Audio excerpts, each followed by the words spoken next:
The ride back from his brother's grave was a long, silent argument with God. Eli Thatcher let the reins lie slack on his horse's neck, the animal picking its own careful way through the rock and sagebrush. The sky was a pale, washed-out blue, vast and empty, just like the feeling in his chest. He had shoveled the last of the dry, unforgiving earth onto Mason's coffin himself, the scrape of steel on stone a final, discordant note to his brother's short, loud life. Now there was only the wind, a lonely sound that promised nothing but more dust. It kicked up grit that stung his eyes and settled on his shoulders like a shroud. This land, his brother's land, was now his. The thought came with no sense of ownership, only the cold, heavy weight of a debt. Mason had always been the one for dreams, for talk of legacy and building something that would last. Eli had only ever wanted peace. Now he had inherited Mason's dreams, Mason's debts, and the crushing guilt that he was the one left breathing the dry prairie air. The homestead came into view, a small, stubborn shape hunkered down against the endless horizon. The cabin looked smaller than he remembered, the barn a little more weathered. A length of fence near the corral was down, the rails splintered like broken bones. Mason had always been one to start a job, not finish it. The fields were fallow, cracked earth thirsting for a rain that never seemed to come. It was a place built on promises, and now the man who made them was gone, leaving Eli to face the foreclosure notice nailed to the cabin door. He tore it down, the paper crinkling in his fist. Another debt, another ghost. He was 28 years old and felt ancient, the caretaker of a graveyard of his brother's ambitions. For 3 days, he worked without stopping, fueled by a grief so sharp it felt like anger. He mended the fence, cleaned the spring, and patched a hole in the barn roof, moving with a grim, silent efficiency. He ate standing up, slept without dreaming, and tried not to look at the empty chair across the small wooden table. The silence of the cabin was a living thing, thick with the absence of Mason's booming laugh and careless whistling. It was a silence Eli had often craved, but now it mocked him, a constant reminder of all that was lost and all that was now his burden. It was on the 4th day that the dust cloud appeared on the road from town. Eli watched it from the porch, his hand resting on the handle of the axe he'd been sharpening. It was too small for a posse, too slow for a lone rider in a hurry. As it drew closer, the shape resolved into the town's only stagecoach, a lumbering beast that rarely made the trip out this far. It pulled to a stop in a swirl of alkali dust, and the door creaked open. A woman stepped out. She was not what he expected, though he did not know what he had been expecting. She was slight of build, dressed in a simple gray traveling dress that had seen better days. Her face was pale, her brown hair pinned in a neat but weary bun at the nape of her neck. In her hands, she clutched the handles of a single, heavy-looking trunk. She stood there for a long moment, blinking in the harsh sunlight, a fragile figure in an unforgiving landscape. Eli walked toward her slowly, wiping his hands on his trousers. He stopped a few feet away, his shadow falling over her. "Ma'am," he said, his voice rough from disuse. "You lost?" Her eyes, the color of moss after a rain, lifted to meet his. There was a deep sadness in them, but also a flicker of resolve. "Are you Mr. Mason Thatcher?" she asked, her voice soft but clear. The name hit him like a physical blow. "No, ma'am, I'm his brother, Eli." He hesitated, the words tasting like ash in his mouth. "Mason. He passed 4 days ago." The woman's face crumpled. The resolve vanished, replaced by a wave of pure, unshielded shock. Her knuckles went white where she gripped the trunk. "Passed?" she whispered, the words stolen by the wind. "No, that cannot be. I have a letter." She fumbled with the clasp of her reticule, her hands trembling. She pulled out a folded piece of paper and held it out to him. Eli took it. It was Mason's handwriting, bold and looping, full of flourishes. He did not need to read it to know what it was. A mail-order bride. It was just the sort of reckless, hopeful thing his brother would do. Order a wife before he had even fixed the fence. My dearest June, the letter began. The homestead is ready for you. I count the days until you arrive to make it a home. My name is June Allen, she said, her voice shaking. I was a widow. Mr. Thatcher promised me a new life, a new start. She looked past him at the tired cabin, the broken fence, the vast and empty prairie. Her dream of a new life was meeting the harsh reality of his. Eli folded the letter and handed it back to her. He looked at her pale face, the desperation in her soft eyes, and the heavy trunk that held all she owned in the world. He was a man drowning in obligations, and the prairie had just washed another one up at his feet. His first instinct was to send her back, to tell her there was nothing for her here but dust and debt. But he could not. He saw the ghost of his brother's promise in her eyes, and he could not bring himself to break it completely. The stage won't be back for a week, Mrs.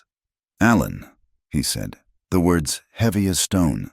You can stay in the house until we can sort this out. He lifted her trunk as if it weighed nothing and carried it to the cabin, its silence suddenly broken. June followed him, a small shadow against the setting sun, her belief in a promised life already turning to dust in the wind. The next few days passed in a haze of awkward, unspoken tension. June tried to make the cabin a home, a hopeless task. She swept the floors, but the dust seeped back in through the cracks in the walls. She tried to cook on the old wood stove, but the flour was weevils, and the salted pork was tougher than leather. She spoke little, moving about the cabin with a quiet grace that seemed out of place, like a songbird in a cage. Eli watched her from a distance, a knot of guilt tightening in his gut. She was another of Mason's messes, another life tangled up in his brother's careless plans. Eli kept to his work, finding solace in the rhythm of it. He spent his days in the fields, digging irrigation ditches from the creek, his muscles aching with a clean, honest pain that pushed the grief away. But at night, when he sat at the table eating June's burnt biscuits, the silence was different. It was no longer empty. It was filled with her presence, with the scent of lavender from her trunk, and the soft sound of her breathing from the small bedroom that should have been Mason's. It was a complication he did not want, a responsibility he could not shrug off. He was mending the harness in the barn 5 days after June's arrival, when he heard the sound of another horse. He looked up, his hand stilling. A rider was coming, not from the direction of town, but from the east. It was a lone figure on a tired-looking sorrel. As the rider drew closer, Eli saw it was another woman. But this one was nothing like June. She rode astride, not side saddle, her split skirt caked with dust. A wide-brimmed hat was pulled low over her face, but he could see a wild mane of red hair tied back with a leather thong.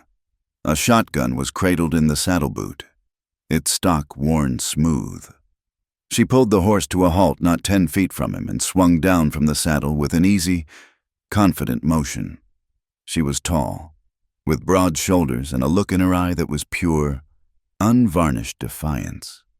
She pushed her hat back, revealing a face full of freckles and a pair of eyes as green and sharp as broken glass. In one hand, she carried a Bible, its cover torn, its pages warped by weather. "You, Thatcher?" she demanded. Her voice was low and carried a husky edge, a voice that was not accustomed to asking for permission. "I am," Eli said, slowly rising to his feet. "I'm looking for Mason Thatcher. I've come a long way." Eli felt a cold dread wash over him. It could not be. Not again. He ran a hand over his face, the weariness of the past week crashing down on him. "Mason's dead," he said flatly. The woman's jaw tightened, but her eyes did not waver. She seemed to take the news not as a tragedy, but as an inconvenience, an obstacle to be overcome. "Dead," she repeated, tasting the word. "Well, that's a problem." He sent for me." She strode forward and shoved a piece of paper into his hand. It was another letter, the same looping script, the same careless promises. "My dear Clara," it said, "forget your past. Your future is here, with me. Come west and be my wife." Eli looked from the letter to the woman. Clara. She looked like a Clara, a name with sharp edges. He could almost hear Mason laughing from beyond the grave, a cosmic joke at his expense. He had left him not one bride, but two. Just then, the cabin door creaked open. June stepped out onto the porch, a dishcloth in her hand, her expression one of mild curiosity. Her eyes fell on Clara, then on the letter in Eli's hand. Her face paled. Clara's sharp gaze followed his, and she took in the sight of the soft-spoken woman standing possessively on the porch of the house she had ridden 1,000 miles to claim. Clara's green eyes narrowed, taking in June's neat dress and delicate features with open disdain. "And who might you be?" she asked, her voice dripping with challenge. June flinched, but held her ground. "I am June Allen," she said, her voice barely a whisper. "Mr. Thatcher, Mason, he sent for me." Clara let out a short, sharp laugh, devoid of any humor. "Did he now? Funny. He sent for me, too." She snatched her letter back from Eli's numb fingers and held it up like a weapon. "I reckon my letter is as good as yours." The two women stood frozen, separated by a dusty patch of ground that had suddenly become a battlefield. June looked fragile, as if a strong wind might knock her over, but her chin was lifted in quiet defiance. Clara looked like she'd been in a fight every day of her life and had never once considered losing. Eli stood between them, caught in the crossfire of two ruined futures. The weight of his brother's irresponsibility settled on him, suffocating him. He felt a surge of anger at Mason, a hot, useless rage at the man who had created this impossible situation, and then had the good fortune to die and escape it. "He promised me," June said, her voice trembling with a mixture of fear and outrage. "He promised me a partnership," Clara shot back, her gaze sweeping over the dilapidated homestead. "A place where a woman's work was worth as much as a man's, not a place to pour tea." The tension crackled in the air, thick and volatile. Eli knew he had to do something. He could not send them away. They had come too far, had nothing to go back to. They were his responsibility now, the living embodiment of his brother's broken vows. He finally spoke, his voice sounding tired to his own ears. "There's been a mistake, a terrible mistake."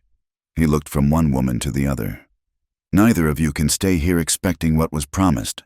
That man is gone." He gestured to the house. "Mrs. Allen, you are already in the house. You can stay there." Then he turned to Clara, who was watching him with a hawk's intensity. "There's a room off the barn. It's dry. You can stay there. For now. Until we can figure this out." Clara looked from the small, neat cabin to the large, rough-hewn barn. Her eyes flashed with fury. "You'd put me in the barn? With the livestock?" "It's temporary," Eli said, his voice hard. "Take it or leave it." For a long moment, he thought she would get on her horse and ride away. He almost hoped she would. But then her gaze flickered back to June, who stood watching from the porch, a silent victor. A stubborn fire lit in Clara's eyes. She would not be run off so easily. "Fine," she snapped. "I'll stay in the barn. I've slept in worse places." She grabbed the reins of her horse and led it toward the barn without another glance at him, her back ramrod straight. And so the arrangement was made. June in the house, Clara in the barn. A truce born of desperation, as fragile as a spider's web in a dust storm. The rivalry between them started immediately. A low, simmering fire. It was a war fought not with weapons, but with work. June, determined to prove her worth as a homemaker, dedicated herself to the cabin. She scrubbed the floors until the wood gleamed, patched the curtains with scraps from her own petticoat, and wrestled with the wood stove, producing meals that were, day by day, less burnt and more edible. Her every action was a quiet declaration. This is my place. I am the woman of this house. Clara, in turn, claimed the outdoors as her domain. She rose before the sun and took to her tasks with a fierce, almost vengeful energy. She chopped firewood, her axe swinging in a powerful, clean arc that sent chips flying. She mucked out the stalls, repaired the corral fence Mason had neglected, and handled the livestock with a firm, knowing hand. Her labor was a loud rebuttal. This land needs a strong back, not a gentle hand. They circled each other warily, their conversations clipped and sharp. The biscuits are hard as rocks again, Clara would say, tossing one onto her plate. Perhaps if you came in for supper on time, they would still be warm, June would reply, her voice laced with ice. Eli found himself living in a silent battlefield. He worked from dawn until dusk, his silence a shield against their simmering conflict. He would feel their eyes on him as he worked. Two pairs of competing gazes, each measuring him, judging him. He tried to be fair, dividing his time and attention equally. But it was impossible. When he spoke with June about supplies, he could feel Clara's glare from the barn door.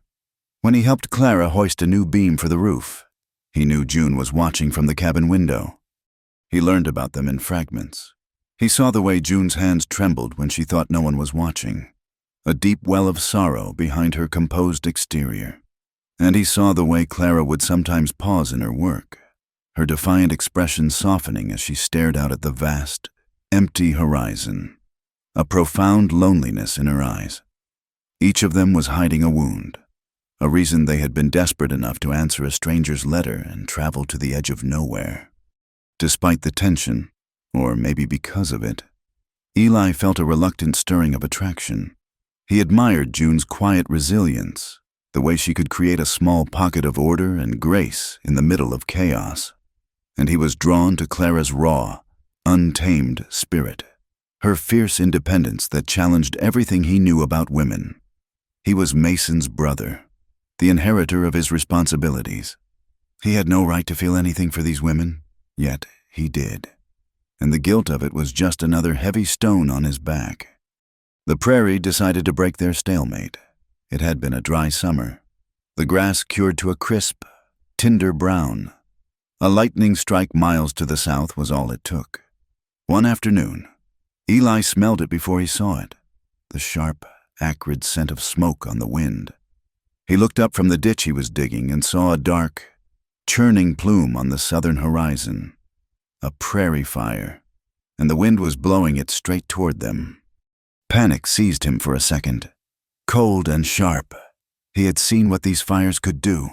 They moved faster than a galloping horse, devouring everything in their path.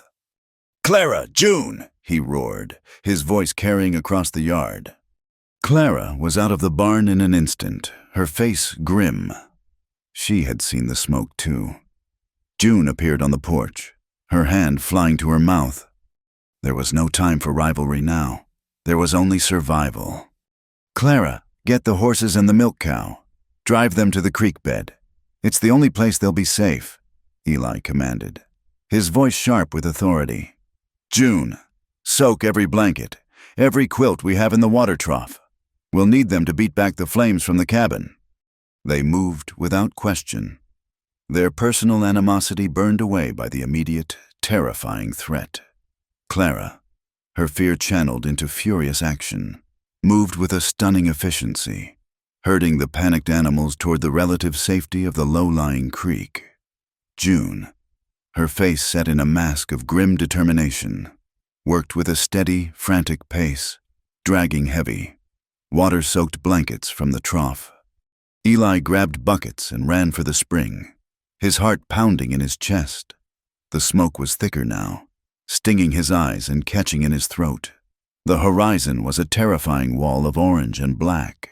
He worked alongside the women, a desperate three-person army against an unstoppable force. They wet down the walls of the cabin and the barn, throwing bucket after bucket of water until their arms ached and their lungs burned. The fire arrived with a deafening roar. A monster of heat and sound, embers rained down around them, setting small spot fires in the dry grass. They moved as one, beating at the flames with the wet blankets, stamping out the sparks with their boots. Soot blackened their faces. The heat was unbearable, but they did not stop. In the heart of the inferno, they were no longer two rivals and a man caught between them.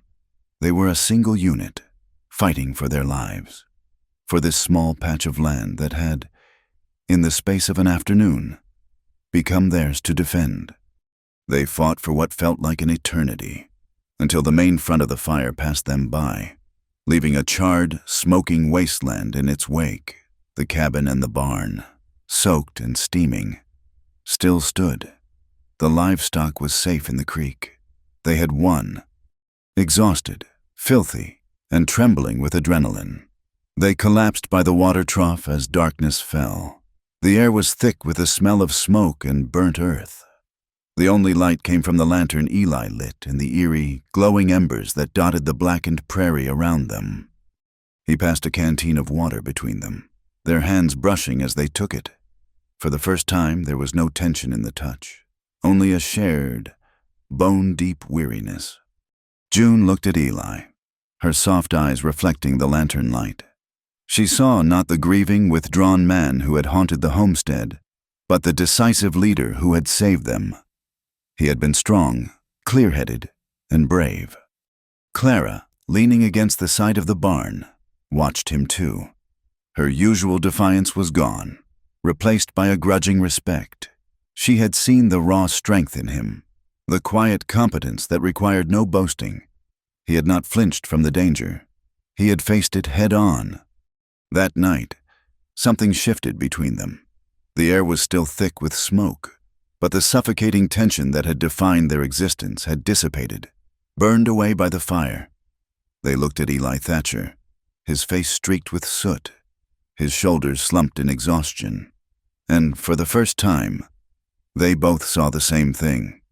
They did not see Mason's brother, the keeper of a promise he never made. They saw a man of his own, and the thought, dangerous and undeniable, settled into the hearts of both women. The fire had passed, but it left the world cleansed and raw. Then came the rain. It started not with a gentle patter, but as a sudden, violent deluge, as if the sky itself were weeping for the scorched earth. The water fell in gray, relentless sheets, turning the blackened prairie into a sea of mud. The creek, their one-time sanctuary, swelled its banks and became a churning, brown torrent, cutting them off from the road to town, from the rest of the world. For a week, they were prisoners in the small cabin. The world shrank to the size of 4 wooden walls, a leaky roof, and 3 restless souls. Clara moved her bedroll from the barn into the main room, claiming a corner near the hearth with a defiant air that dared anyone to question it. The space, which had once felt merely quiet, now felt suffocatingly small. Every glance, every movement, every breath seemed to magnify in the close, damp air. The fragile truce forged in the face of the fire began to fray. The shared purpose was gone, replaced by a forced intimacy that bred a new kind of tension, one that coiled and tightened with each passing hour. It was a tension centered on Eli. Clara, restless and chafing against the confinement, took to provoking him. Her teasing was a series of small, sharp jabs meant to pierce his quiet reserve. She would stand too close when he was mending a tool, her arm brushing his, her presence a deliberate challenge. "You work so hard, Eli," she would say, her voice low and laced with a mocking warmth. A man could break himself trying to hold a place like this together alone. The final word, alone, was always aimed not at him, but at June. When he sat by the fire in the evenings, trying to read an old almanac, Clara would drop down onto the floor beside him, close enough that he could feel the heat from her body. She would ask him questions about the land, about his life before Mason died, her inquiries sharp and intelligent. But her eyes held a different kind of question, a bolder, more dangerous one. Eli would answer in clipped, non-committal phrases, his gaze fixed on the page, but his knuckles would be white where he gripped the book. He was intensely aware of her, of the scent of rain and wood smoke in her wild red hair, of the restless energy that seemed to emanate from her skin. June watched it all. She sat in her corner, mending one of Eli's shirts, her movements small and precise. She never joined their verbal sparring, never rose to Clara's bait, but her quiet eyes missed nothing. She saw the way Eli's jaw would tighten when Clara got too close. She saw the way his gaze would sometimes drift toward the fiery redhead when he thought no one was looking, a flicker of something unsettled and raw in his expression. And she saw the way he would then look away, his face clouded with a familiar guilt. June's needle would pause for a fraction of a second, her own quiet heart registering the small, painful truth. One evening, after a particularly pointed exchange in which Clara had all but called June a useless ornament, the tension in the cabin became unbearable. Clara, muttering about the lack of fresh air, pulled on a coat and disappeared into the relentless rain, heading for the barn. Eli retreated to his small cot in the corner, turning his back to the room. The only sounds were the drumming of rain on the roof and the soft crackle of the fire. June set aside her sewing and poured 2 cups of chicory coffee, the bitter aroma filling the small space. She walked over to Eli's side. He did not stir, but she knew he was not asleep. "Eli?" she said softly. He rolled over slowly, his face etched with weariness in the firelight. He sat up, taking the cup from her. Their fingers brushed. The touch was brief, accidental, but it sent a jolt through the quiet air. They sat in silence for a long time, sipping the hot, bitter liquid. The rain seemed to wash the world away, leaving only the 2 of them in the warm, flickering light of the cabin. "She does not mean to be cruel," June said finally, her voice so low it was almost part of the rain song. "She is just afraid." Eli looked at her, surprised by her defense of her rival. "And you are not?" A sad smile touched June's lips. "I have been afraid for so long. I am not sure I remember how to be anything else." She stared into the flames, her composure finally cracking, revealing the deep sorrow beneath. "My husband, the one before, he did not die an honorable death. He was a gambler. He owed money to dangerous men. They found him in an alley in Philadelphia. He left me with nothing but his debts and his shame." Her voice broke, and she took a shaky breath. "My family, they are good, church-going people. They could not bear the disgrace. My father told me I had made my bed and I must lie in it, but they could not stand the sight of me lying in it in their town. When I saw Mason's advertisement, it was a lifeline, a chance to be someone else, someone without a past." She looked at Eli, her moss-green eyes shimmering with unshed tears. "I suppose a person cannot ever truly outrun their past." Eli did not know what to say. He reached out, his hand hovering for a moment before he gently placed it over hers where it rested on her knee. He gave it a small, awkward squeeze. It was a gesture of comfort, nothing more, but it was more than she had received from anyone in a very long time. She leaned her head back against the wall, a single tear tracing a path through the grime on her cheek, and closed her eyes. A few days later, the rain finally broke, a watery sun appeared, and the world outside was new and clean and dripping. Clara, released from her cage, attacked the day's work with a renewed ferocity. She found a section of fence near the pasture that had been damaged by the flood and set about repairing it. Eli came to help her, and they worked in a silence that was thick with unspoken things. The air was cool and fresh, but between them, the atmosphere was heavy, charged. Clara mocked June's confession, which she had surely overheard in the small cabin. "Crying over a dead husband and a bit of family pride," she scoffed, yanking a broken rail free. "Some people are so fragile, they break if you look at them too hard." "Maybe some people are just tired of being strong," Eli said quietly, not looking at her. Clara stopped, the hammer in her hand stilling. She turned to face him, her green eyes flashing. "Do you think I am not? Do you think I chose this? That I rode 1,000 miles to this God-forsaken scrap of land for my health?" Her voice was low and fierce, the words torn from a place of deep anger. "My father is a preacher, a man who speaks of God's love but has none in his own heart. He tried to marry me off to a man 3 times my age, a banker with hands like spiders and a soul like a shriveled raisin, because it was a good match, because it would benefit his church." She threw the hammer to the ground. "When I refused, he called me defiant, willful. He said I had a devil in me that needed to be cast out. This was my punishment. He sent me west to be married to a stranger, to be rid of me. He sent me here to be broken." She looked at him, her chest rising and falling with the force of her confession. "But I will not break." Eli stared at her, seeing for the first time the deep wound beneath her armor of defiance. She was not just independent. She was an exile. Her strength was not a choice. It was the only thing she had left.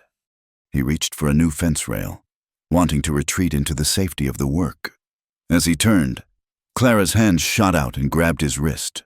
Her grip was strong, her calloused fingers pressing into his skin. It was not a gentle touch. It was a claim, a challenge. Eli froze. He looked down at her hand on his wrist, then up into her fierce, searching eyes. The air crackled. The world seemed to stop, the only sound the dripping of water from the cottonwood trees. He felt a powerful, primitive pull, a raw heat that had nothing to do with comfort and everything to do with a desperate, shared loneliness. It would be so easy to close the distance between them. But he could not. He saw June's tear-streaked face in his mind, felt the weight of his brother's 2 broken promises, gently but firmly. He pulled his wrist from her grasp. "We should finish the fence," he said, his voice rough. He stepped back, putting a wall of air and responsibility between them. Clara watched him, her eyes unreadable, before she snatched up the hammer and turned back to her work with a violent, angry motion. That evening, the rivalry deepened, becoming a quiet, desperate battle. June brought Eli a cup of coffee as he sat on the porch, staring out at the muddy fields. She did not just hand it to him. She sat on the step beside him and, as he held the cup, she placed her hand over his, her cool, soft fingers a stark contrast to Clara's rough grip. Their eyes met. The moment stretched, filled with a quiet, aching tenderness. "I am no one's promise. June," he whispered, the words a confession and a warning. She did not pull her hand away. "I am not asking for promises," she replied, her voice soft but steady. "I am just asking you to drink your coffee before it gets cold." From that day on, the competition became more pronounced.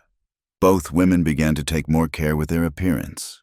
June would braid a piece of prairie grass into her neat brown hair. Clara would leave the top button of her work shirt undone, revealing the pale skin of her throat. They watched Eli constantly, their gazes filled with a mixture of longing for his attention and resentment for the attention he gave the other. A few nights later, after a long day of clearing debris from the flood, June was tending to a small cut on Eli's hand. She finished tying the bandage, but her hands lingered. She leaned in, her movements fluid and natural, and pressed a soft, lingering kiss to his cheek. It was a simple, chaste gesture, but in the charged atmosphere of the homestead, it was a profound declaration. Eli sat perfectly still, his eyes closed, a muscle working in his jaw. Clara saw it from the barn door. She had been about to call them in for supper. She froze, her hand gripping the door frame so tightly her knuckles turned white. She saw the quiet intimacy of the scene, the possessiveness in June's gentle touch, the stillness in Eli's acceptance. A wave of pure, hot fury washed over her. She turned without a word and stalked back into the barn. The sound started a few minutes later, a violent, rhythmic thwack that split the evening air. Eli and June looked toward the barn. Clara was chopping wood. not with the efficient, powerful strokes of her daily work, but with a wild, desperate rage. She was splitting logs that were already small enough for the stove, her axe rising and falling in a frantic, punishing rhythm, as if she were trying to kill the wood itself. She did not stop until long after dark, until her hands were raw and bleeding, until she was sobbing with exhaustion and fury. Eli found her slumped on the woodpile, the axe on the ground beside her. He gently took her hands in his. The palms were a mess of blisters and raw, weeping cuts. He said nothing, simply led her to the water pump and carefully, tenderly, washed the blood and grime away. He led her into the cabin, past June, who stood by the fire with a worried, guilty expression on her face, and sat Clara down at the table. He lit a lantern and began to bandage her wounded hands with clean strips of cloth. The cabin was silent save for her ragged breathing. His touch was gentle, his movements efficient. He was so close. She could see the flecks of gold in his dark eyes, could feel his warm breath on her skin. When he finished, she did not pull her hands away. She looked at him, her green eyes burning with a desperate, painful intensity. "If she were not here," she whispered, her voice raw, "would you want me?" The question hung in the air between them, stark and unavoidable. Eli's gaze did not waver, but he said nothing. His silence was an answer in itself. He could not give her the words she wanted, but he could not deny the truth of her question, either. Clara leaned in slowly, her eyes never leaving his, giving him every chance to pull away. He did not move. He remained perfectly still, his expression torn. As her lips came closer and closer to his, the moment was charged, electric, a breath away from breaking. But it remained unfinished. She stopped, a hair's breadth from his mouth, and then pulled back, a bitter, knowing look on her face. The next morning, Eli rode to town. He told them he needed to get supplies, to see how the rest of the valley had fared in the flood. But really, he needed to escape. He needed air that was not thick with unspoken desires and simmering resentment. He returned 2 days later. In his saddlebags, along with flour and salt, were 2 identical bolts of fabric. One was a deep blue calico, the color of a twilight sky. The other was a soft green muslin, the color of new leaves after a rain. He gave the blue fabric to June that evening, telling her she could make a new dress. Later, in the privacy of the barn, he gave the green fabric to Clara, with the same simple instruction. He did not tell either woman about the other's gift. It was his clumsy attempt at fairness, a silent plea for a peace he did not know how to build. His gesture, meant to soothe, only sharpened the knife's edge of their rivalry. That night at dinner, the argument finally erupted. June, wearing a ribbon of her new fabric in her hair, accused Clara of throwing herself at Eli, of using her body like a common woman to get what she wanted. Clara, whose bandaged hands rested on the table, laughed a harsh, ugly laugh. She accused June of being a sly, creeping vine, wrapping herself around him with her soft voice and sad stories, poisoning him with pity. "You think a kiss on the cheek makes you his wife?" Clara sneered. "It is more than trying to trap him in a barn like an animal in heat," June retorted. Her face flushed, her quiet composure finally shattered. The accusations flew, bitter and cruel, each woman using the other's deepest insecurities as a weapon. They were no longer fighting over Mason's promise, or even over the homestead. They were fighting over Eli, and they had finally stopped pretending otherwise. Eli sat between them, silent, the food on his plate untouched. He looked at their faces, twisted with anger and hurt, and he felt as if he were being torn in two. He had inherited this land, this debt, this impossible situation. He had tried to be decent. He had tried to be fair, and he had failed. Slowly, he pushed his chair back from the table. He stood up, his face a mask of stone. Without a word, he turned and walked out of the cabin, leaving them with their bitter accusations hanging in the air. He walked out into the cold. Clear night, a man silent and torn, with nowhere to go. The rain stopped, but it left no relief. Instead, the sun returned with a vengeance, beating down on the muddy, scarred earth and baking it into a cracked, gray shell. The days grew hotter, the air thick and heavy, shimmering with a heat that warped the horizon and made the lungs ache with every breath. The once rushing creek, their lifeline and their prison, shrank day by day. The torrent became a stream, the stream a brook, and finally, a mere trickle of brown water seeping between sun-bleached stones. So, too, did their patience. The three of them moved through their days in a haze of simmering resentment. The arguments had ceased, replaced by a sullen silence more corrosive than any angry word. They ate their meals without speaking, the scrape of a fork on a tin plate sounding as loud as a gunshot in the tense quiet. Eli worked himself to the point of exhaustion, seeking in physical labor a peace that eluded him. June grew quieter, paler, her movements small and contained, as if she were trying to shrink herself out of existence. Clara was the one who could not bear the stillness. The heat and the silence seemed to wind a spring inside her tighter and tighter until she felt she would shatter. She needed a release, a storm, a collision that would break the unbearable pressure. She found it one blistering afternoon in the barn. Eli was reshoeing one of the horses, his back to her, his shirt soaked with sweat and clinging to the hard muscles of his shoulders and back. He was focused, the rhythmic clang of his hammer the only sound in the sweltering, hay-scented air. Clara walked up behind him. She did not speak his name. She did not touch his arm. She simply stood there until he sensed her presence and slowly, wearily, turned around. His face was grim, his eyes tired. "What is it, Clara?" he asked, his voice flat. She did not answer with words. She stepped into him, her hands coming up to grab the front of his shirt, and pulled his mouth down to hers. It was not a gentle kiss. It was a kiss of frustration and fury, of heat and desperation. It was a collision, not a caress, a raw and hungry claiming.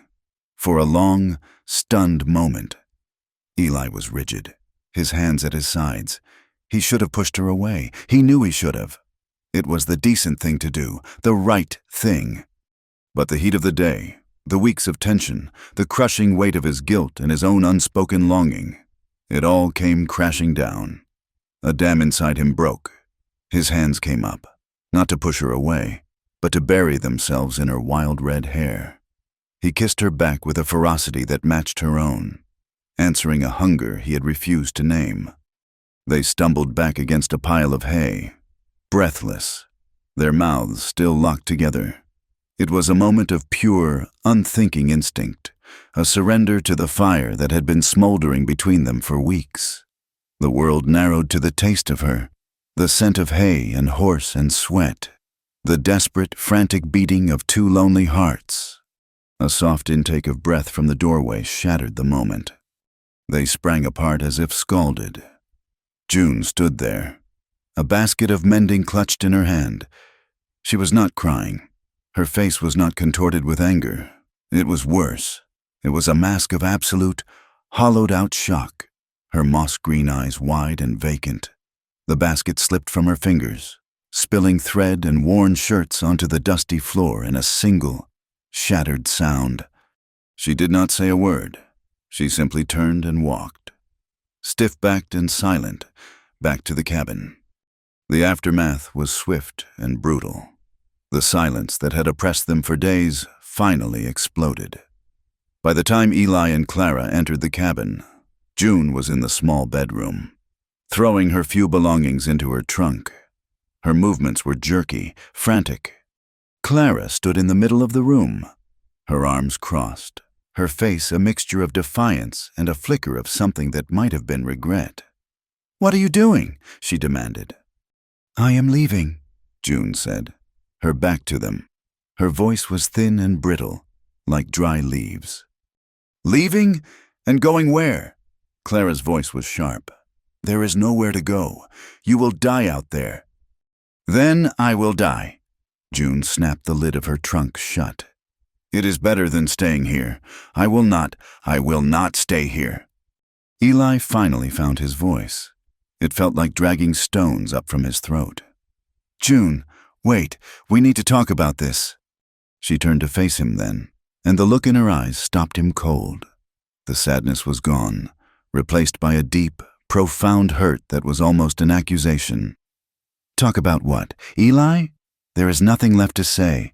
I have seen the truth." I never intended for any of this," he stammered, the words feeble and useless even to his own ears. He felt a desperate need to explain, to fix what he had broken, but he had no idea how. June's trembling lips curved into a bitter, heartbreaking smile. "But you did," she said, her voice a whisper that cut him deeper than any shout. "You did." She pushed past him, dragging her heavy trunk toward the door. "Let her go," Clara said, her voice hard. "I will not beg for his love, and neither should you. If you have to leave, then leave." It was meant to sound proud, defiant, but a tremor of desperation ran beneath the words. Eli ignored her. He followed June outside. "You cannot do this," he pleaded. "The horse is not strong enough for a long ride, and you do not know the way." "I will follow the creek bed," she said, her voice numb. She was already saddling her horse, her movements clumsy but determined. "It will lead me to the road eventually." He helped her tie the trunk to the saddle, his hands brushing hers, but she flinched away from his touch. There was nothing more he could say. He had forfeited the right to protect her. He watched as she mounted the horse, a small, resolute figure against the vast, unforgiving sky. She did not look back. She nudged the horse forward, heading for the thin trickle of water that snaked through the valley, the ghost of the creek that had once held them captive. Eli stood and watched until she was a small speck in the shimmering heat. He felt a hollowness in his chest so vast it threatened to swallow him whole. He had not chosen, but his actions, his weakness, had made a choice for him. He spent the rest of the afternoon in a stupor of guilt. He tried to work, but his hands felt clumsy, his mind vacant. Clara kept her distance, a silent, brooding presence in the barn. The sun began to dip toward the horizon, painting the sky in shades of orange and purple, but the beauty of it felt like a mockery. A cold knot of dread began to form in his stomach. June should have reached the main road by now. She was not a skilled rider, and the terrain along the creek was treacherous, full of loose rock and washed-out gullies. He tried to tell himself she was fine, that she was resourceful, that she had made it, but the knot of dread tightened. He could not stand it any longer. He saddled his own horse, a powerful bay that knew the land, and set off, following her trail. He rode hard, his eyes scanning the ground. The tracks were easy enough to follow in the dried mud. They led him down into the winding, rocky bed of the creek. He found her less than 2 miles from the homestead. Her horse was standing a few yards away, grazing peacefully, one of its legs stained with mud. June was lying in a crumpled heap near a washout where the bank had given way. She was unconscious, her face pale as milk, a dark bruise already forming on her temple. She must have fallen, her head striking a rock. A wave of icy fear, colder than any winter morning, washed over him. He leaped from his horse and knelt beside her. Her skin was cold and clammy, despite the heat of the day. He checked her breathing. It was shallow, but steady. He lifted her as gently as he could. She was so light, she felt like a bird in his arms. He carried her to his horse, mounted, and settled her in front of him, her head lolling against his chest. He turned the horse and urged it into a gallop, his mind a frantic prayer. The ride back to the cabin was a blur of terror and regret. Clara was standing on the porch when he arrived, a silhouette against the lantern light she had just lit. The defiance was gone from her face, replaced by a stark, widening fear as she saw the limp figure in his arms. What happened? She breathed. She fell, Eli said, his voice grim. He carried June inside and laid her gently on the bed in the small room. Her clothes were damp and cold from where she had lain in the wet mud of the creek bed. Clara followed him, her hands twisting in her apron. She stood in the doorway, watching as Eli carefully removed June's wet boots and covered her with a dry blanket. The silence in the cabin was thick with fear and unspoken guilt. All night, Clara sat by June's bedside. Eli tried to convince her to get some rest, but she refused, her green eyes wide and fixed on June's still, pale face, sometime in the deep, dark hours before dawn. Eli found her weeping, her head buried in her arms, her shoulders shaking with silent, ragged sobs. He put a hand on her shoulder. She looked up, her face streaked with tears, her defiant armor completely gone. I did not mean for her to get hurt, she whispered, her voice choked with guilt. I was angry. I did not want her to win, but I never wanted this. Eli knelt beside her. I know, he said softly. This is not your fault. Clara, it is mine. June remained unconscious for 2 days. They took turns sitting with her, bathing her forehead with cool cloths, trying to spoon broth between her lips. In those 2 days, the dynamic between Eli and Clara shifted again. The passion and the anger were gone, replaced by a shared, quiet vigil. They spoke in hushed tones, united by their fear and their guilt. On the morning of the 3rd day, June's eyes fluttered open.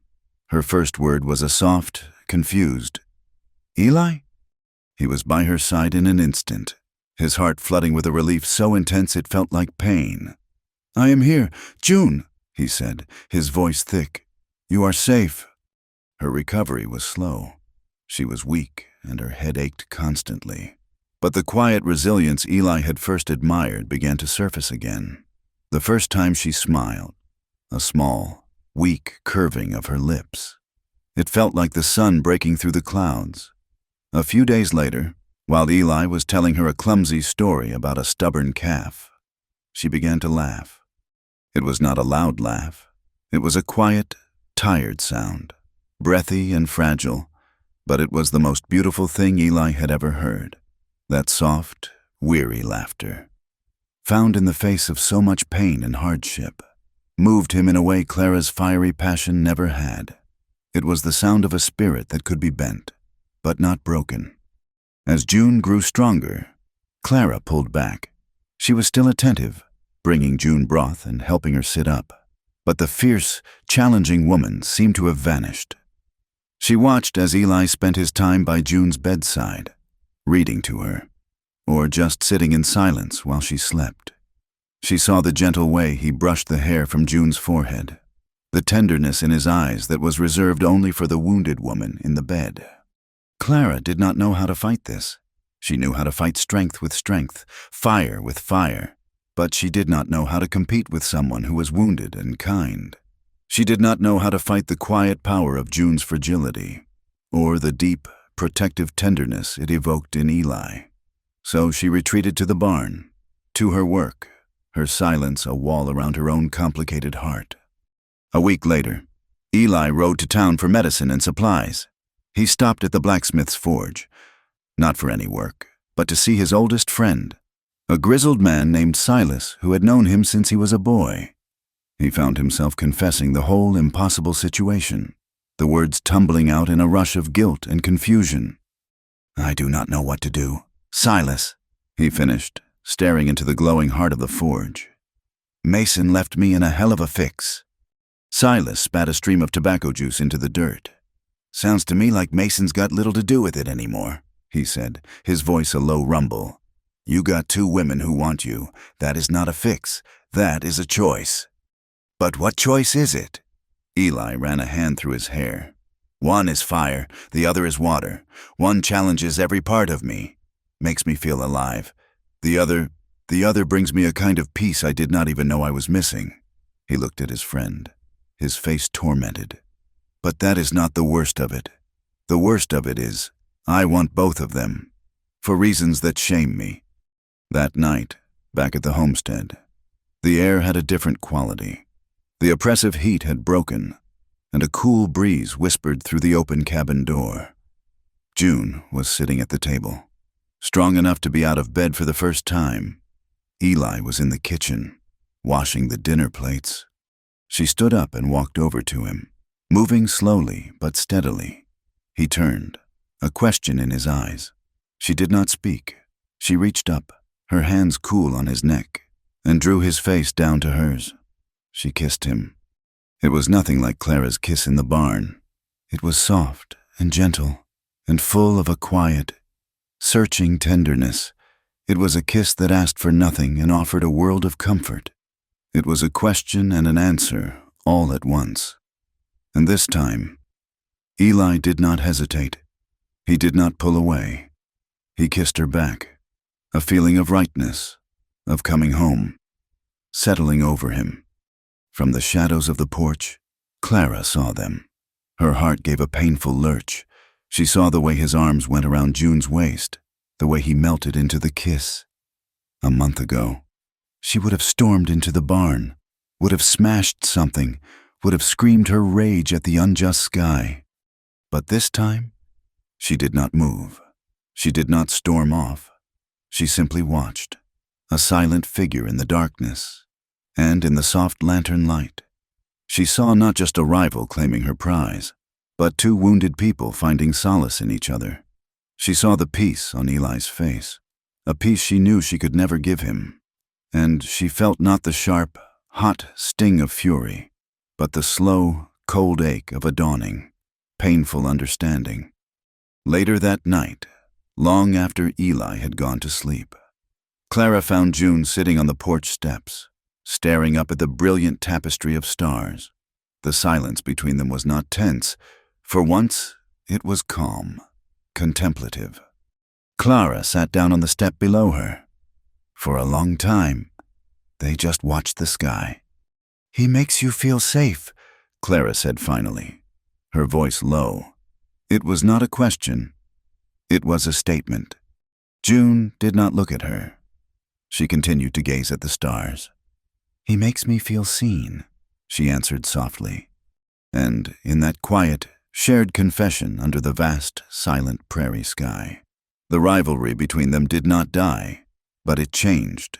It became something deeper, more complicated, and touched with the first fragile threads of a strange and sorrowful understanding. The quiet understanding born on the porch that night was a fragile thing, a single candle in a gathering wind. And the wind was coming. A secret like the one harbored at the Thatcher homestead could not stay contained for long in a land where loneliness made every man's business a subject for speculation. The rumors started in town as a whisper, a low murmur in the general store, a sideways glance in the saloon. Eli's trips for supplies became gauntlets of curious stares and veiled questions. The story twisted as it traveled, growing more lurid with each telling. Soon, the whisper became a bold, ugly declaration. The Thatcher Ranch has 2 brides. The declaration finally took shape one afternoon, riding a sway-backed horse up the dusty track to the cabin. Reverend Miller, the town's spiritual authority, had a face like a closed fist and eyes that saw sin in every shadow. He dismounted with the stiff, righteous anger of a man on God's own business. He did not ask to come inside.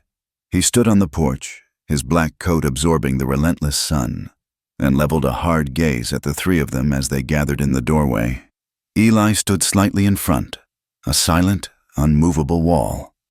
"I have come to address the abomination that festers in this house," the Reverend began, his voice like stones grinding together. "I am told there is a situation here that offends decency and mocks the holy sacrament of marriage. I am here to demand an explanation and repentance."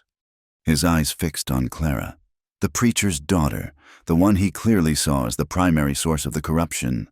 "You, girl, I know your kind, full of pride and willfulness. You will leave this place of sin and return to the community, where you will beg for forgiveness." Clara stepped forward, moving to stand beside Eli. The fear she had shown the night of June's accident was gone. burned away and replaced by the familiar, cold fire of defiance. She looked the Reverend in the eye, her chin lifted. "I have nothing to repent for. You live here, unmarried, under the same roof as this man and this other woman." The Reverend spat, gesturing toward June. "I live here," Clara said, her voice clear and steady, ringing with a truth that stunned the Reverend into a momentary silence. "And I am not ashamed of wanting a life. I am not ashamed of wanting—" The Reverend's face purpled with rage. He turned his condemnatory gaze on June, who stood just inside the doorway, her hands clasped in front of her. "And you, do you have no shame? A widow, who should be in mourning, living in this den of iniquity?" June lowered her head, a faint blush of shame coloring her cheeks. She could not meet his gaze, but she did not retreat. She did not weep, and she did not deny the scandal. Her silence was its own form of allegiance, a quiet refusal to abandon her place. Eli had heard enough. He took a single step forward, placing his hand on the doorframe, a simple gesture that was an unbreachable barrier. "This is my land," he said, his voice low and dangerous. "And these women are under my protection. Your business here is done. Reverend?" For a long moment, the two men stared at each other. A battle of wills played out in the shimmering heat. Finally, the Reverend, seeing the cold, unyielding resolve in Eli's eyes, turned away. "The Lord will not be mocked," he snarled over his shoulder as he mounted his horse. "You will all burn for this." His departure left a sour taste in the air, a promise of trouble to come. The trouble arrived 3 nights later. They came on horseback, 4 of them, drunk on cheap whiskey and self-righteousness. They stopped just beyond the fence line, their drunken shouts tearing through the peaceful quiet of the evening. "Thatcher, come on out," one of them yelled, his voice slurring. "We hear you are running a regular harem out here. Got enough to share?" Eli was out the door in an instant, his face a thundercloud. "Get off my land," he said, his voice a low growl. "Just want to meet the ladies," another one laughed, a high, ugly sound. "Which one you betting tonight? Thatcher, or is it both?" The insult hit Eli like a fist. He vaulted over the porch railing and stalked toward them. "I said, get off my land, now!" They dismounted, emboldened by their numbers and the liquor. They surrounded him, their movements clumsy but menacing. The first punch came without warning. Eli ducked, and the fight exploded in a blur of fists and grunts. He was a strong man, made hard by years of work, but there were 4 of them. He took a blow to the jaw that sent stars bursting behind his eyes. He stumbled back, shaking his head to clear it, and drove his fist into the soft belly of his attacker. Just as another man raised a length of wood to bring down on Eli's head, the cabin door flew open. Clara stood there, silhouetted in the lantern light. She was not holding a broom or a skillet. She was holding her shotgun, its twin barrels aimed squarely at the chest of the man with the club. The cold, satisfying click of the hammer being cocked echoed in the sudden silence. "The next man who touches him," Clara said, her voice devoid of any emotion, "will be explaining himself to his maker. Drop it." The man with the club, his face pale in the moonlight, let it fall from his nerveless fingers. The other men backed away slowly, their drunken courage evaporating in the face of the cold. Steady barrels of the shotgun. "Get on your horses," Clara commanded, her voice like ice. "And if you ever show your faces on this land again, I will not be so polite." They scrambled for their horses and galloped away into the darkness, leaving a trail of shouted curses behind them. Eli leaned against the fence post, breathing heavily, tasting blood in his mouth. Clara lowered the shotgun, a faint tremor in her hands, the only sign of the adrenaline coursing through her. June rushed out of the cabin with a basin of water and a cloth, her face a mask of concern. She gently cleaned a cut on Eli's cheek, her touch feather-light. Clara stood guard a few feet away, the shotgun still held loosely in her hands, her sharp eyes scanning the darkness. In that moment, under the vast, star-dusted sky. They were a strange and complete trinity: the wounded fighter, the fierce protector, and the gentle healer. The world had come to attack them, and in fighting it off, they had become something more than three lonely people under one roof. They had become a fortress. The shared trauma of the attack cemented the change between them. The last vestiges of their rivalry seemed to burn away, reforged into a practical, necessary partnership. The small gestures of cooperation became a daily routine. Clara, who had once scorned all domestic work, found herself helping June knead bread, her strong hands surprisingly adept at the task. She would listen, a small, grudging smile on her face, as June explained the subtle art of getting a perfect rise. In the evenings, it was June who helped Clara. Mason had left behind a box of legal documents pertaining to the land, deeds, water rights, surveys. June, with her careful Eastern education, would sit with Clara at the table, patiently reading the dense, legalistic language aloud, helping her decipher the complexities of their claim to the homestead. They were a study in contrasts, the fiery woman of action and the quiet woman of letters. But their skills, once weapons in a silent war, were now tools they shared for their mutual survival. A week after the attack, Eli began building a second cabin. He chose a spot on a small rise a few hundred yards from the main house, a place that caught the morning sun. He worked with a silent, focused intensity, felling trees, notching logs, and laying the foundation. Neither woman asked him who it was for. The question hung in the air, unspoken but ever present. Was he building it for June, a proper home for the woman who now shared his bed? Was he building it for Clara, a place of her own, an acknowledgement of her independent spirit? Or was he building it for himself, a final, desperate attempt to create a space between the two powerful currents of his life? They did not ask. They watched him work. This quiet, decent man who was trying, in the only way he knew how, to build a future out of the wreckage of the past. And they waited. Then the sky turned a bruised, greenish yellow, and the wind began to howl. Another storm was rolling in off the plains, this one more violent than any they had yet seen.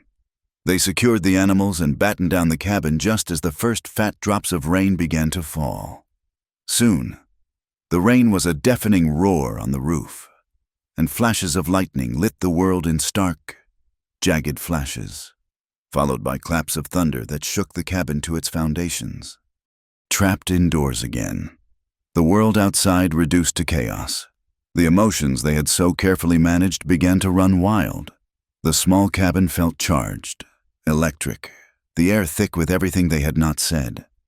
Eli brought out a bottle of whiskey he had been saving, a rare luxury. He poured 3 generous measures into tin cups. "To surviving," he said, his voice a low rumble beneath the storm's roar. They drank. The whiskey was raw and fiery, burning a path down their throats. But it was a welcome heat. It loosened the tight knots of tension in their shoulders, quieted the frantic beating of their hearts. Clara, her eyes bright with the liquor and the storm's wild energy, stood up. A particularly brilliant flash of lightning lit her face, making her look like some ancient pagan queen. "The world is ending out there," she said, a reckless smile on her face. "We should dance." She looked at Eli.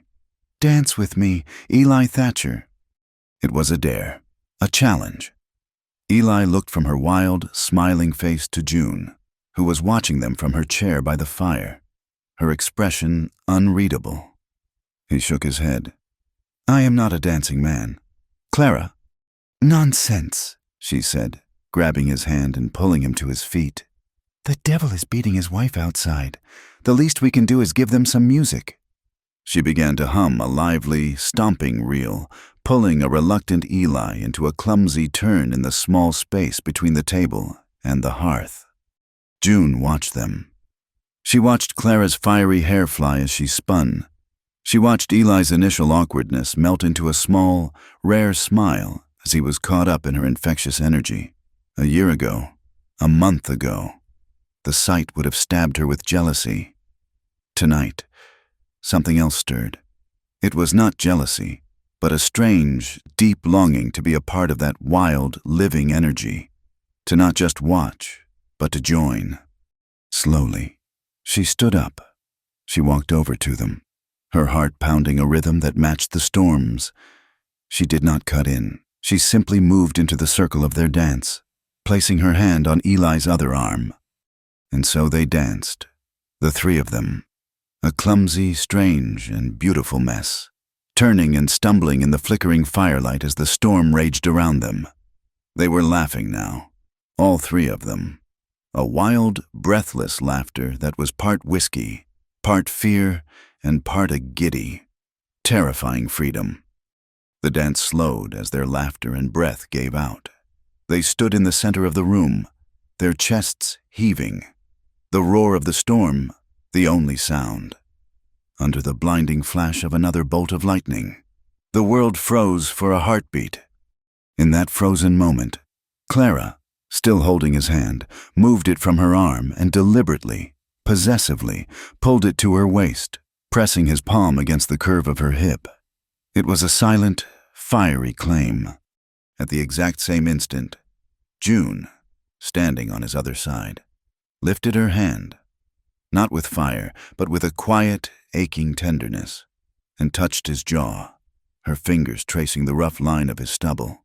It was a gentle, knowing caress. Eli stood between them, a hand claimed by fire, his face touched by water. He did not pull away from either of them.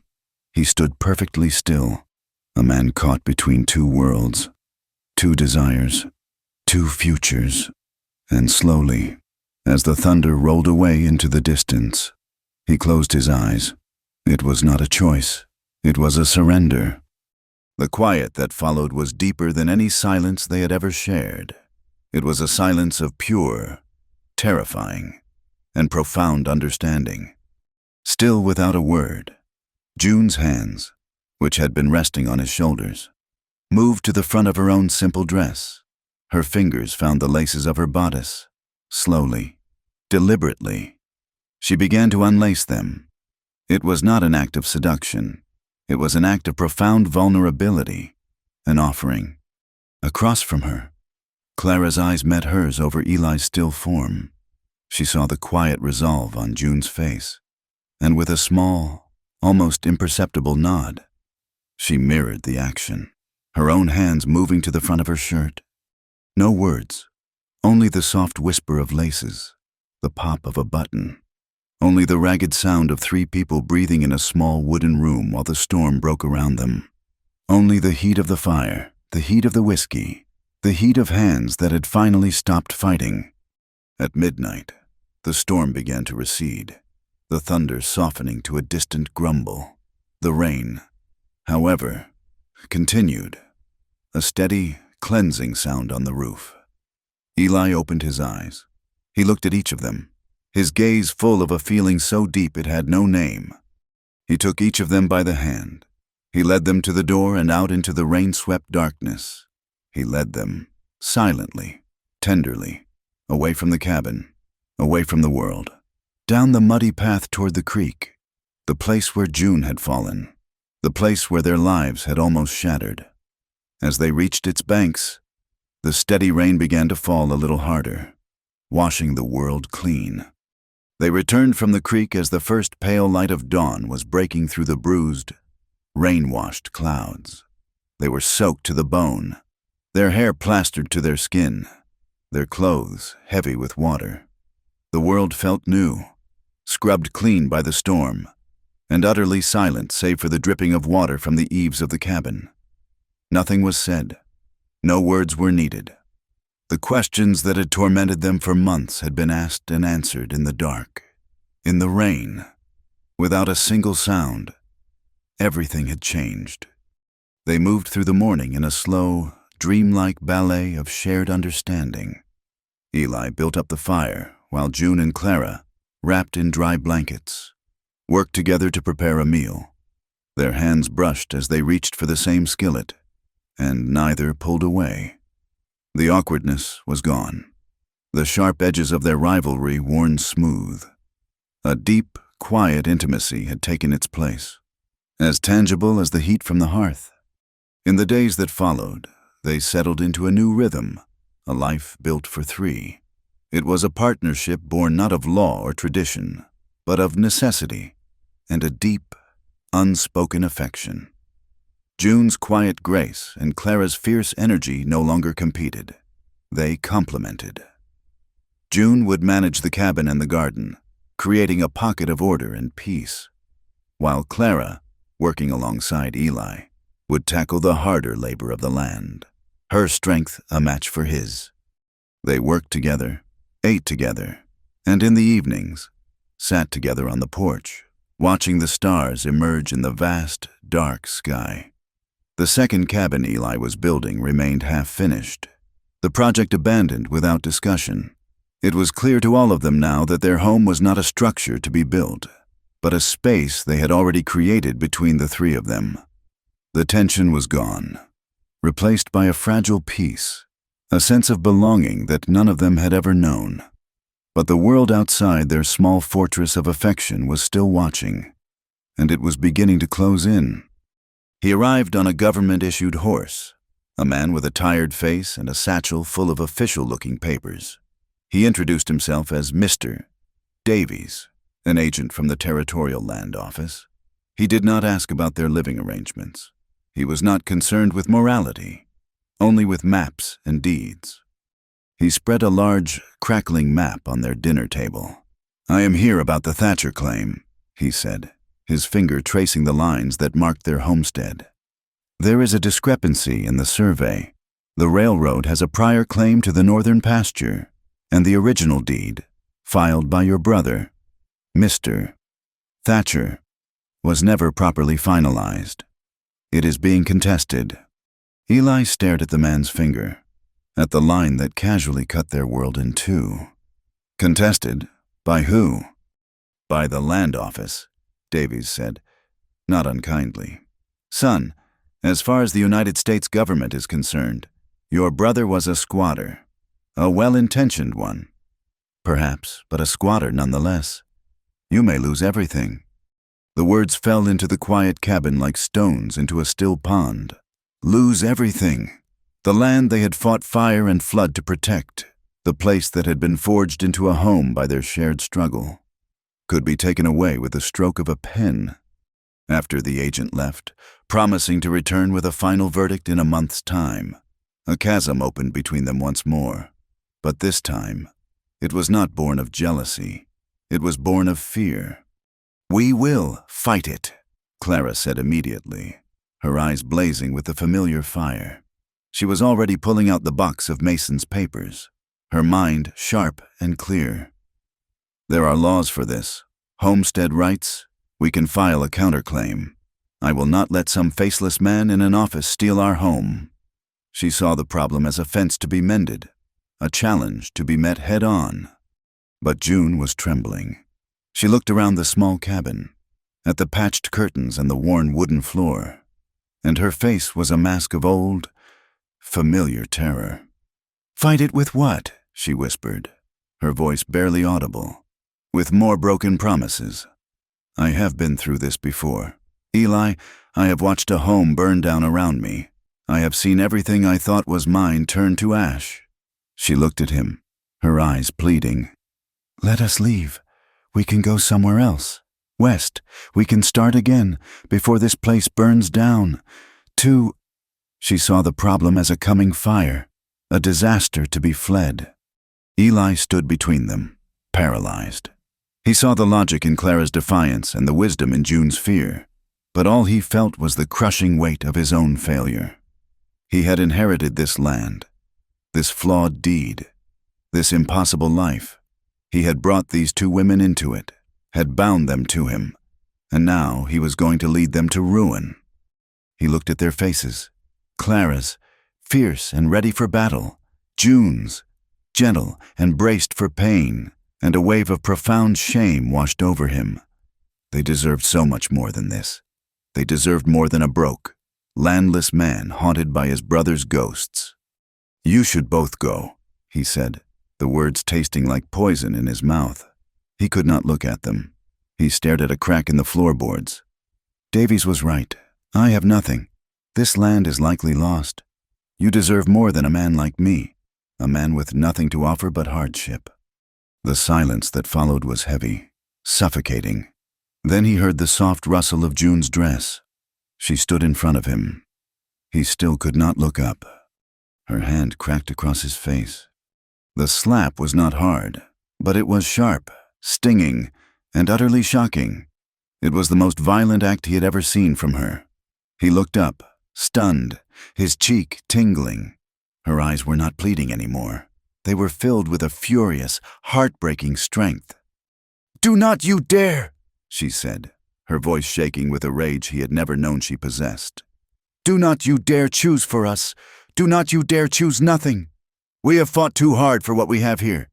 You are not just a man with nothing. You are the man we chose. Do you think a piece of paper from some government agent changes that?" Before he could answer, before he could process the force of her words, Clara spoke from across the room. Her voice was quiet, strained. "There is something else," she said. They both turned to look at her. She was standing by the window, her arms wrapped around her middle as if she were holding herself together. "I'm pregnant," she said, her gaze fixed on the half-finished cabin on the hill. The world stopped. Eli felt the air leave his lungs. Pregnant, a child, a life forged in the heart of their chaos. He took a step toward her. "Clara, is it—" He could not finish the question. She turned to face him, a strange, fierce pride in her eyes.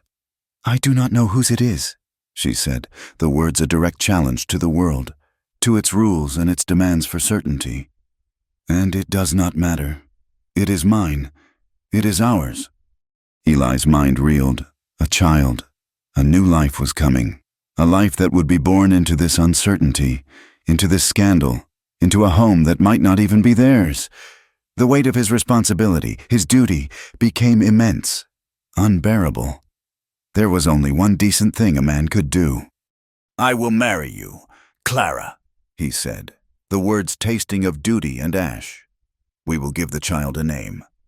The moment the words left his mouth, he knew he had made a terrible mistake. The look on June's face was one of pure, shattering devastation. The fury was gone, replaced by a hurt so profound it seemed to break her from the inside out. Without a word, she turned and fled the cabin. Eli made a move to follow her, but Clara's voice stopped him. "Let her go," she said softly. "You have just broken her heart. Eli, give her a moment to try and piece it back together." June did not return for hours. Eli and Clara sat in silence, the joy and terror of her announcement eclipsed by the pain of his proposal. He felt as if he were being torn apart, limb from limb. By trying to do the right thing, he had wounded the one person who had shown him what peace felt like. When June finally returned, her eyes were red-rimmed, but her back was straight. She walked to the center of the room and stood before them both. She looked at Eli, and then at Clara. "You asked him to marry you," she said to Clara, her voice quiet but steady. "No," Clara answered honestly. "I did not." June nodded, a flicker of something unreadable in her eyes. She turned to Eli. "And you offered because it is your duty." It was not a question. He could only nod, his throat too tight for words. June took a deep breath. "Then let me be there, too," she said. The words hung in the air, radical and unbelievable. Eli stared at her. "What?" "If you marry her," June said, her voice gaining strength, "then I will stand beside you. I will not be your wife by law, but I will be your wife by heart. I will help raise this child. I will not be cast aside. I am a part of this family. I will not leave." It was an offer, a demand, a declaration of love so fierce and unconventional that it left them both speechless. It was her answer to his choice of nothing. She was choosing everything. Before they could fully absorb the meaning of her words, a new cry split the night. It was the terrified whinny of a horse. Eli looked out the window and his blood ran cold. An orange glow was coming from the direction of the barn. Fire! This time it was not a distant threat on the horizon. It was here. The barn. Their storehouse of tools, of feed, of the entire summer's harvest, was ablaze. They ran. The heat was a physical blow, the roar of the flames a hungry, living sound. The roof was already collapsing. Their only thought was for the animals trapped inside. Eli smashed the corral gate open while Clara, her face a mask of grim determination, charged into the smoke-filled barn to release the milk cow. June, her earlier pain forgotten in the face of this new crisis, herded the panicked horses toward the safety of the pasture. They worked together, a seamless, desperate team, their bodies moving with an instinct born of shared purpose. They got the animals out, but the barn and everything in it, their tools, their winter stores of grain and preserved food, was a total loss. They stood, helpless, and watched it burn. The structure that had been Clara's first home on this land collapsing into a roaring pyre of black smoke and angry, glowing embers. As the last wall fell, a cold, hard rain began to fall, hissing on the hot ashes. Winter was coming, and they had nothing. The final blow came 2 days later. 2 horses approached the homestead. On one was Reverend Miller. On the other was a tall, stern-faced man with iron-gray hair and Clara's sharp, green eyes. Her father? Clara saw them coming, and her face went pale. "No," she whispered. They dismounted, and her father strode toward her, his face a mask of cold fury. He did not greet her. He did not ask if she was well. "You have disgraced our name," he said, his voice like the crack of a whip. "You have become a whore in the wilderness. The Reverend has told me everything. You will pack your things. You are coming home." Clara stood her ground. Eli and June moved to stand on either side of her, a silent, united front. "This is my home," Clara said, her voice shaking but firm. "This is a pigsty of sin," her father sneered. "You will come with me now, or you will be disowned. You will be dead to me." Clara looked at her father, at the cold, unforgiving man who had sent her away to be broken. She looked at the smoldering ruins of the barn, at the half-finished cabin on the hill, at the vast, harsh land that had nearly killed her. Then she looked at the man and the woman standing beside her. She looked at Eli, whose quiet strength was her anchor, and at June, whose gentle heart had made a place for her. She turned back to her father, and all the fear was gone from her eyes. "Then I suppose," she said, her voice ringing with a final, liberating clarity, "that I am already dead." He stared at her for a long, hard moment, then turned his back on her and rode away without another word. That night, the cold seeped into the bones of the cabin. They had lost their food, their tools, their security. The world had sent its agents of law, of God, of family, to tear them apart. And still, they remained. They had nothing left but the smoky, ruined land and each other. They ate a meager meal of the last of their bread and cheese in silence. When it was time for sleep, no one moved toward their separate corners. The cabin felt too large, too cold, the darkness outside too full of threats. It was Eli who made the first move. He took a blanket and laid it on the floor before the dying embers of the hearth. He lay down, his back to the room. A moment later, Clara lay down on one side of him, not touching, but close enough to share warmth. Then June lay down on the other. They lay there in the darkness, 3 bodies huddled together against the cold. It was not about passion. It was not about desire. It was about comfort against the encroaching winter. It was about the warmth of another living soul in the face of utter ruin. It was about survival. It was a silent, solemn vow that whatever the world threw at them next, they would face it together. The winter came not as a gentle blanket of white, but as a brutal, invading army. The wind howled down from the north, a relentless, soul-crushing scream that found every crack in the cabin walls. Snow fell for days on end, burying the blackened ruins of the barn and drifting up to the windowsills, shrinking their world to a single, cold room. They had salvaged what little they could from the fire, but it was not enough. They lived on rabbits Eli managed to snare and the last of the tough, salted pork. Hunger became a constant, dull ache in their bellies, and the cold was a physical presence, a wolf that was always scratching at the door. They spent their days huddled around the hearth, the fire their only god. The bond between them, forged in crisis, now became their only source of warmth. They talked for hours, their voices low against the shriek of the wind, filling the cold air with stories of the lives they had left behind. June spoke of the bustling streets of Philadelphia, of the scent of her mother's baking, her memories tinged with a sadness that was no longer sharp, but a soft, gentle ache. Clara, her usual fire banked to a low, steady glow, told tales of her rigid, loveless childhood, of sneaking books of poetry and dreaming of a world larger than her father's narrow scripture. And Eli, for the first time, spoke of Mason. He spoke not of the reckless man who had caused so much pain, but of the boy he had grown up with, of their shared adventures and secret dreams, exorcising the ghosts of his guilt into the warmth of the fire. As the winter deepened, Clara's pregnancy advanced.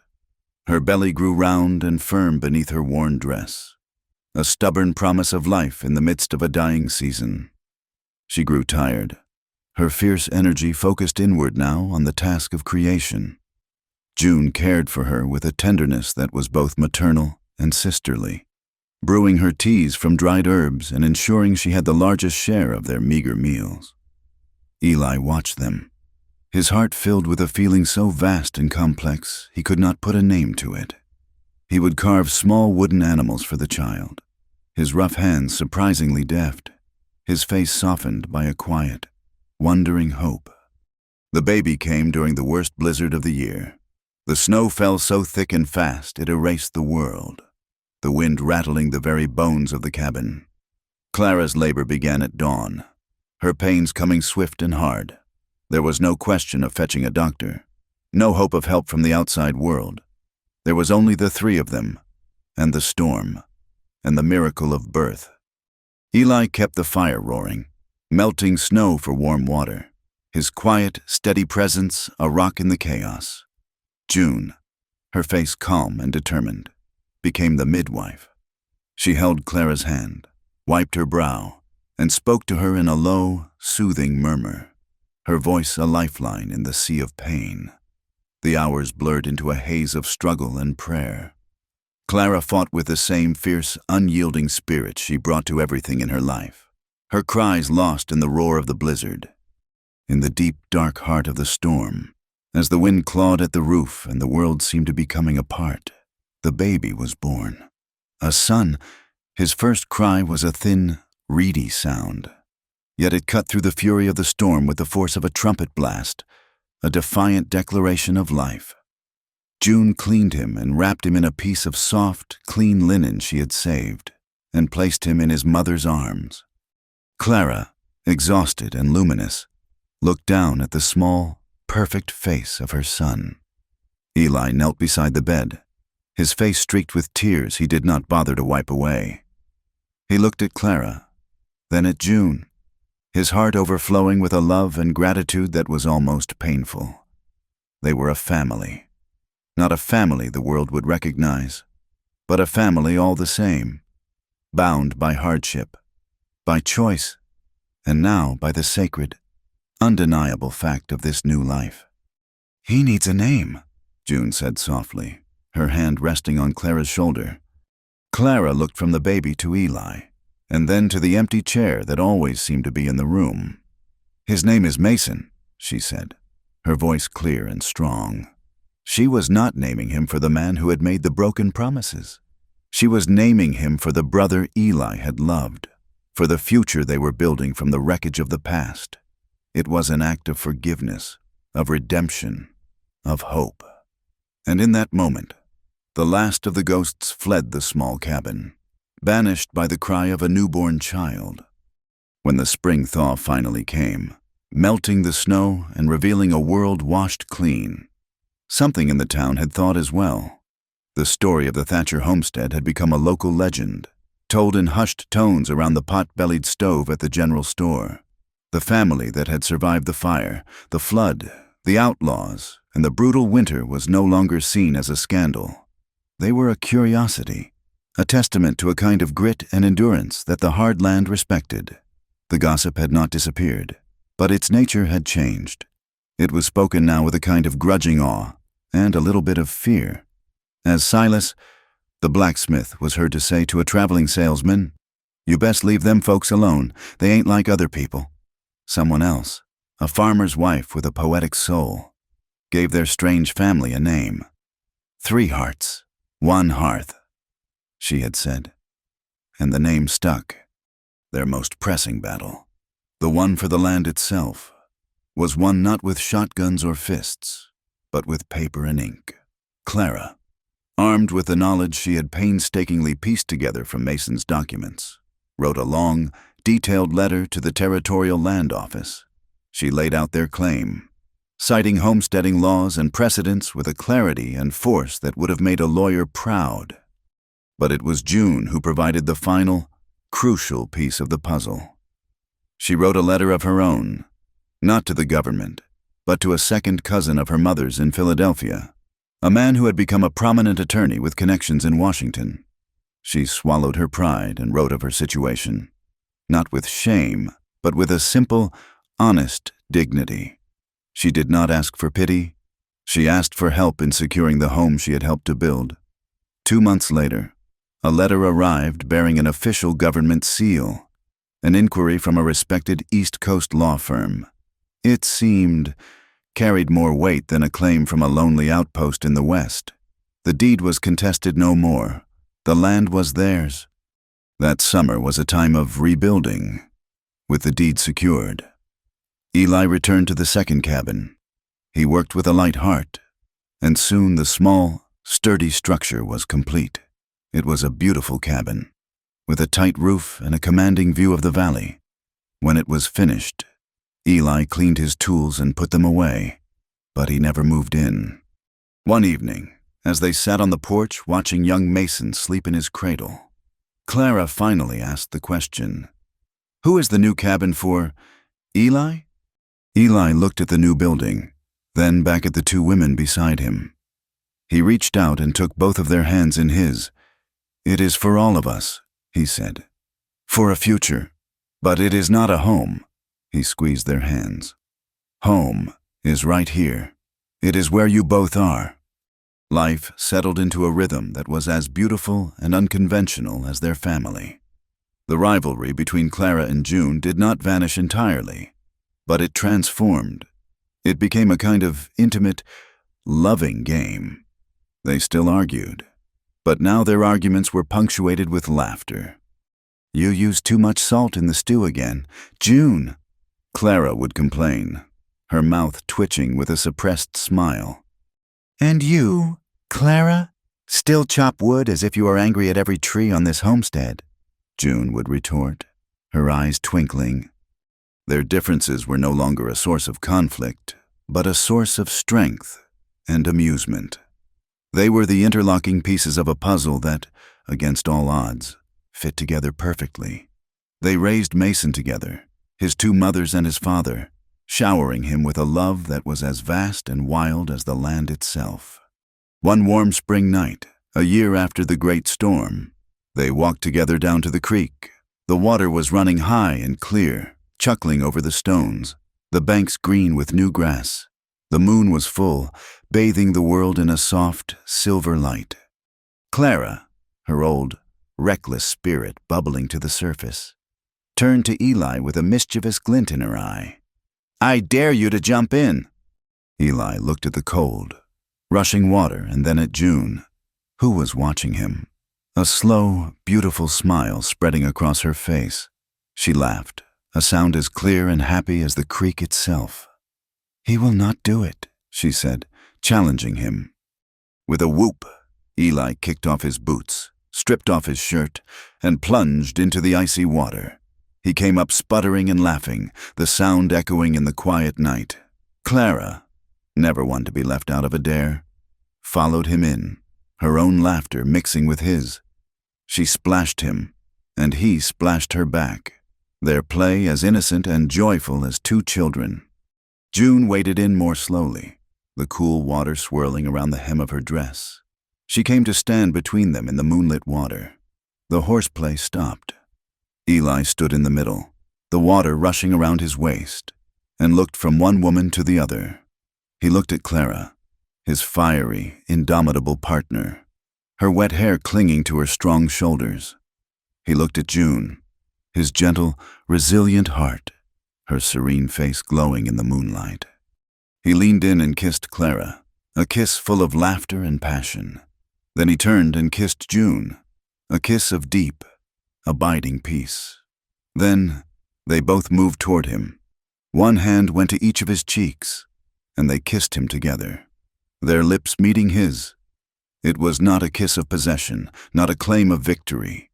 It was a kiss of absolute, perfect unity. A kiss that said, "We are one.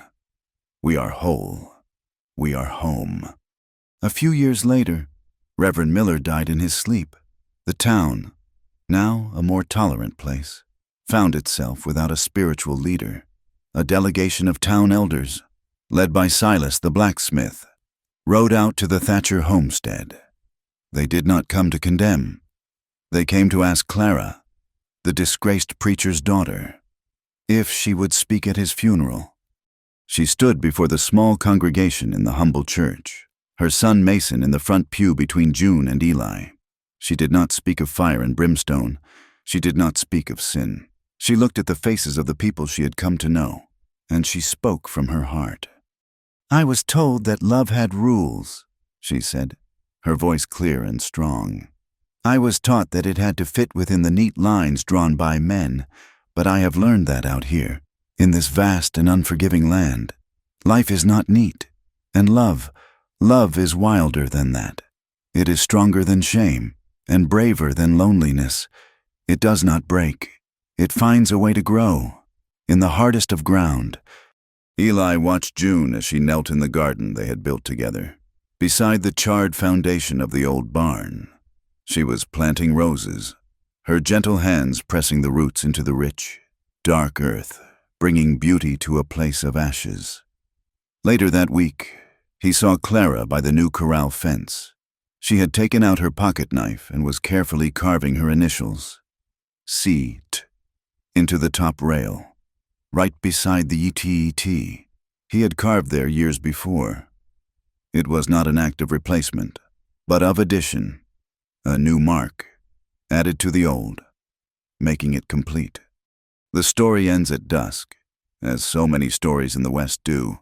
The sky is a riot of orange and purple. The air is cool and smells of dust and roses. 3 shadows stand in the doorway of a small cabin, looking out at the land that is theirs, a man, a woman, and another woman. Behind them, a child sleeps peacefully in a house that should not have existed, in a family that defied all logic. But it did exist, for love had built it. Anyway, thank you for listening to our story around the campfire tonight. Let us know in the comments where you are listening from, so we can all connect. We invite you to subscribe to the Wild West Campfire channel and share your thoughts in English.